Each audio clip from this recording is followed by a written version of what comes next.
I've been doing a lot of thinking lately on how Flesh and Blood players should value.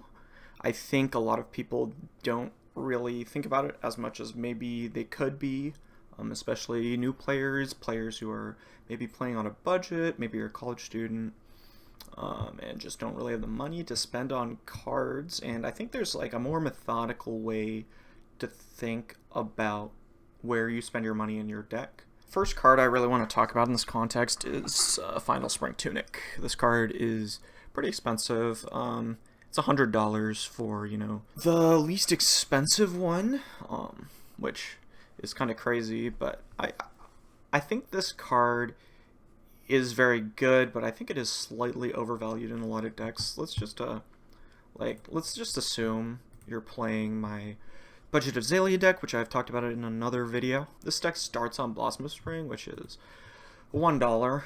So I think Tunic is actually fairly easy to compare to Blossom of Spring, right? So you pay $100 for a Tunic, you pay $1 for a Blossom of Spring, so it's about a difference of $99 or $100. Let's just call it $100.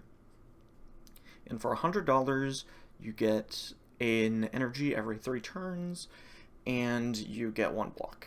First of all, you need to determine how much value you would get from the card that you're playing, right? So Tunic is the card, so let's just figure out that first. In order to do that, we want to look at how many turns we're really playing, and we would probably want to do that in the deck that we're currently playing. So let's say you're just playing a straight copy of my budget list.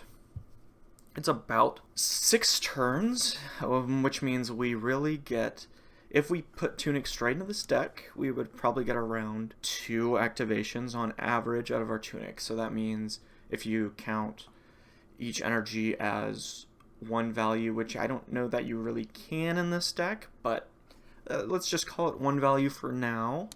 That means we're getting 2 value from the energy. Tunic also blocks 1, so you could call that 1 value as well, so Tunic is 3 value starting on the board, maybe. If we compare that to Blossom of Spring is 1 resource, which is basically 1 value, let's just call it for now. So just comparing these 2 cards, you're paying $100 for an extra 2 value, and which, I mean, it's a pretty big upgrade. And, if we want to be even more generous to Tunic, then we could call each resource actually 3 value, because if we put a 0 cost into our arsenal off Death Dealer and draw a card, the card is almost always going to be worth 3. So let's just say it's 3 value, right? If each resource is 3 value, then the Blossom of Spring is worth 3, the Tunic is worth 7, so we're paying $100 for 4 value. But I want to compare this to maybe some other cards in the deck, right? We're playing this budget list, and we have Ragamuffin's Hat as our current headpiece, or maybe we have Honing Hood as our current headpiece, either one. I think oftentimes we get to upgrade our arrow using our headpiece from a bad arrow, right? Like maybe it's like a yellow or a blue, into a good arrow. So that means maybe we're gaining like 3 value, or it lets us use our entire hand. Maybe we also get to gain Dominate, which is maybe worth 1 value.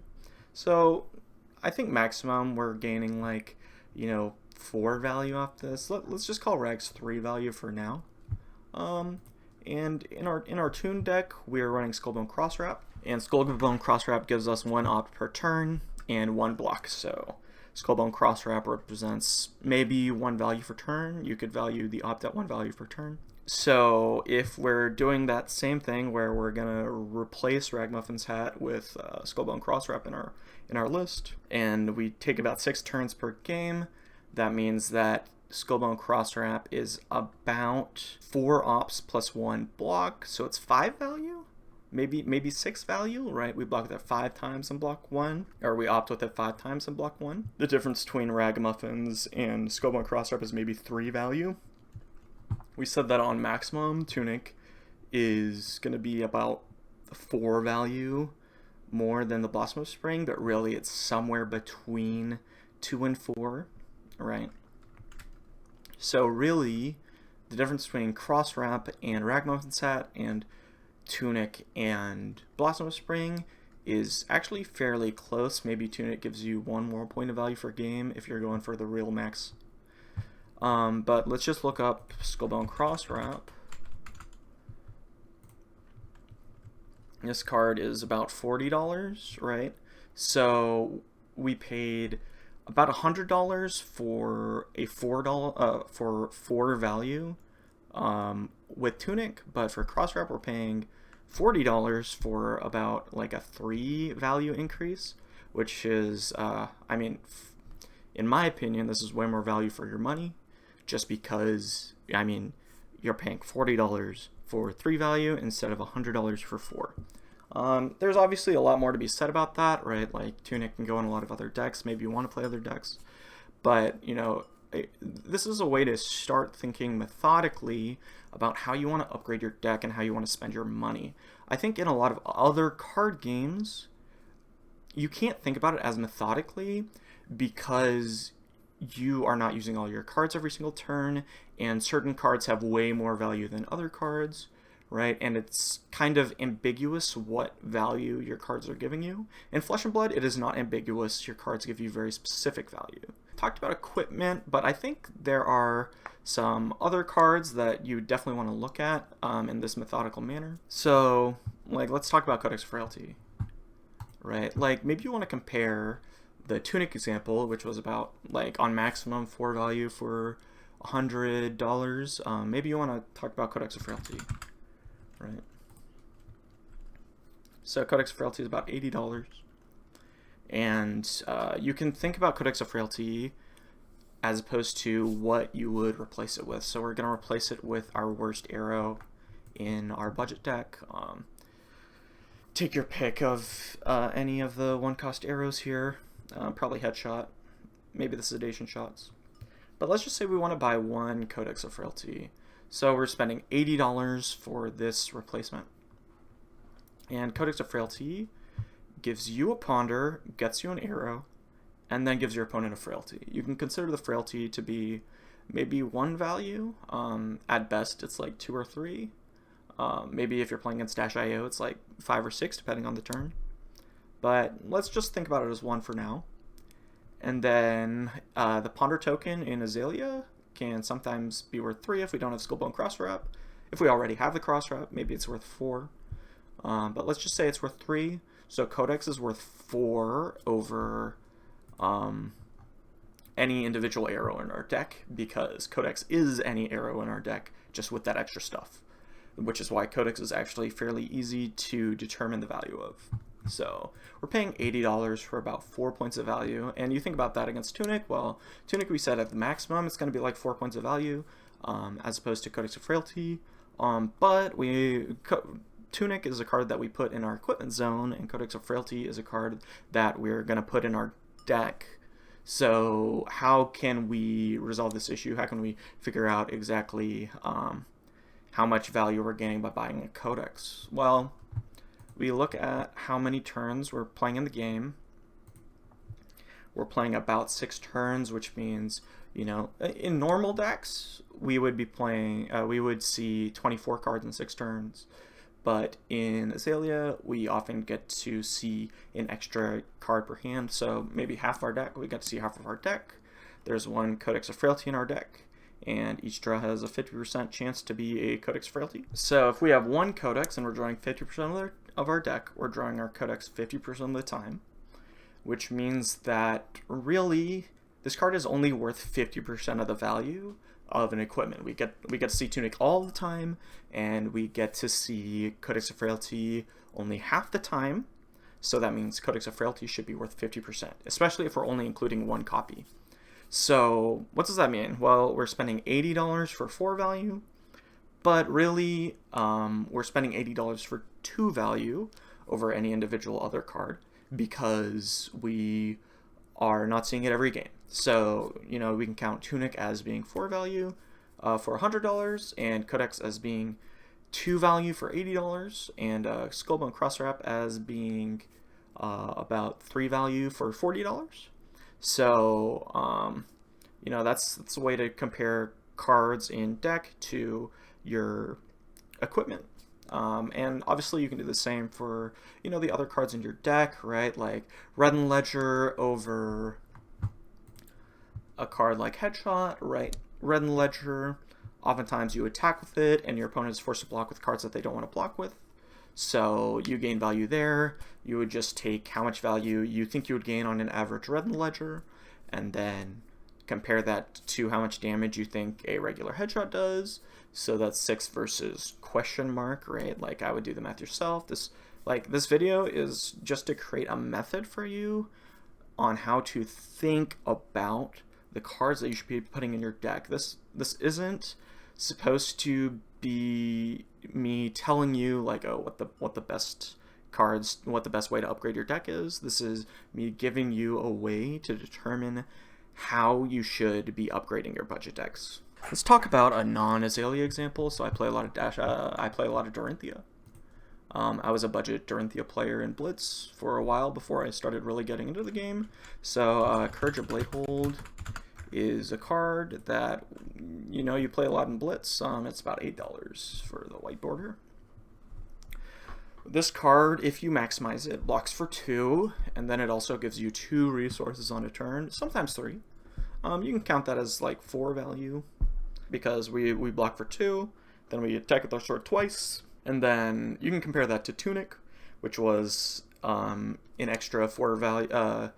In Azalea was an extra 4 value, but in Dorinthia, like Tunic is like probably closer to 3 value, because we don't value the energy as much as we do in Azalea, but the games do take longer in Dorinthia, so Tunic is often like we activate it 3 times in a game, and then we get to just spend it as a resource for 1 value usually. So Blossom of Spring, if let's say we're playing a very budget Dorinthia deck, and we just add a Blossom of Spring in there, the Blossom of Spring is worth 1 value, and the Tunic is worth maybe 4 value, so we're adding 3 value by buying the Tunic, so we're spending $100 for 3 value. Courage of Bladehold is worth 4 value, so we're spending $8 for 3 value over the Blossom of Spring.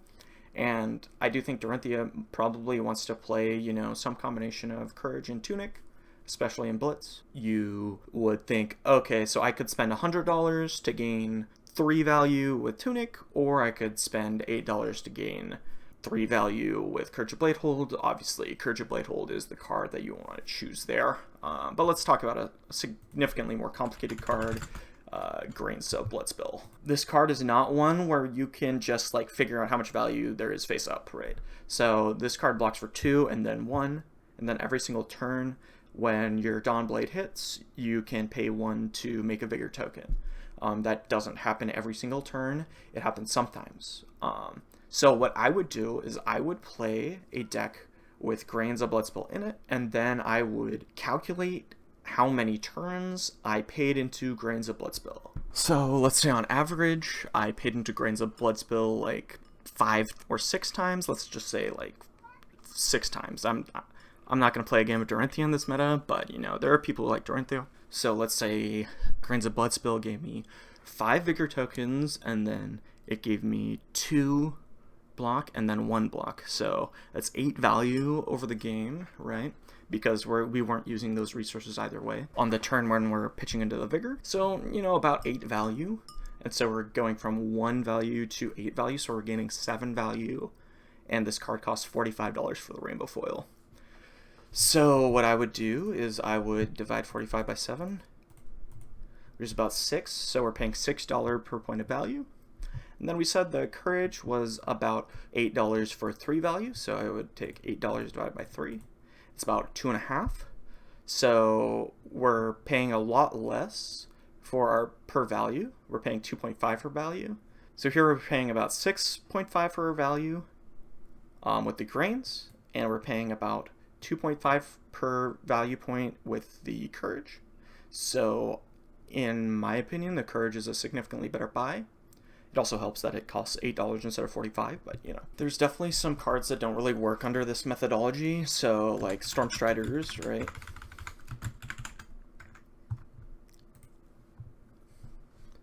This card just makes Kano function completely it's not like a card where you're thinking on a value perspective, although you could attempt to put some value on it, right? Like if we play Wildfire on our opponent's turn with Stormstriders, we can think about Stormstriders as dealing like the 4 plus 4 on each spell, so it's kind of 12, kind of, but also like maybe not, maybe it's like way more, maybe it's way less. Like it's just insanely difficult to think about exactly how much value you're getting, but everybody knows that like Stormstriders is crazy, right? And it's probably your first buy if you're buying into Kano. So I don't think this methodology is perfect. I don't think people are thinking about the value per dollar that they're getting in terms of like the way they would think about value like in the actual game of Flesh and Blood. If you think about your value per dollar meticulously, then you can actually play from a budget at a much higher level.